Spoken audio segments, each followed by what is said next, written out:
కులగణనలో రేవంత్ సర్కార్ విఫలమైందన్నారు ఈటెల. సర్వేలో తప్పులు లేకపోతే రీసర్వే ఎందుకు చేస్తున్నట్టని ప్రశ్నించారు. రేవంత్ సర్కార్ చేస్తా ఉన్న కులగణనకు చట్టబద్ధత ఉందా అన్న ఈటెల కులగణనకు బీజేపీ వ్యతిరేకం కాదన్నారు.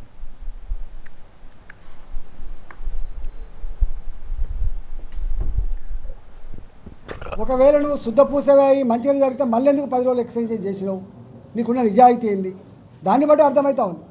ఇవాళ ఎడ్డోళ్ళు అనుకుంటున్నారు, రేవంత్ రెడ్డికి అర్థం కానట్టున్నది.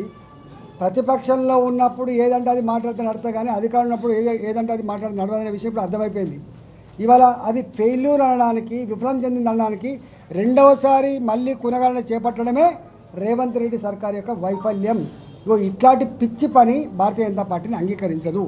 నేను అడుగుతున్నా, చట్టబద్ధత కల్పించి ప్రాపర్ పద్ధతిలో సర్వే చేసి, ఇవాళ తమిళనాడులో ఎట్లయితే మా సోషల్ స్టేటస్ ఇది, మా సామాజిక నేపథ్యం ఇది అని చెప్పి ఎట్లయితే చేసుకుందో, బీహార్లో ఎట్లయితే చేస్తున్నారో, మహారాష్ట్రలో ఎట్లా చేస్తున్నారో, తెలంగాణలో కూడా గట్టే చేయి తప్ప నువ్వు తప్పించుకునే ప్రయత్నం చేయలేవు మా బాబు, గుర్తుపెట్టుకో.